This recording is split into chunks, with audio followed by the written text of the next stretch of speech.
Quetta Balochistan assembly کے اقلیتی رکن ایس ایم پیٹرک انتقال کر گئے۔ اہل خانہ کے مطابق ایس ایم پیٹرک کافی عرصے سے علیل تھے اور کراچی کے نجی ہسپتال میں زیر علاج تھے۔ ایس ایم پیٹرک ایک مخلص سیاسی اور سماجی رہنما تھے۔ مرحوم نے ہمیشہ سماجی اور سماجی ترقی اور اقلیتوں کی فلاح و بہبود کے لیے کردار ادا کیا۔ واضح رہے کہ ایس ایم پیٹرک اقلیتی نشست پر مسلم لیگ نون کی جانب سے بلوچستان اسمبلی کے رکن تھے۔ وزیر اعلیٰ بلوچستان سرفراز بگٹی نے رکن صوبائی اسمبلی ایس ایم پیٹرک کے انتقال پر دکھ کا اظہار کرتے ہوئے کہا کہ ایس ایم پیٹرک ایک مخلص سیاسی اور سماجی رہنما تھے۔ مرحوم نے ہمیشہ سماجی اور سماجی ترقی اور اقلیتوں کی فلاح و بہبود کے لیے کردار ادا کیا۔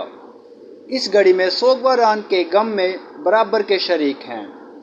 معلومات کا قابل اعتماد ذریعہ CRC۔ جڑے رہیں CRC کے ساتھ۔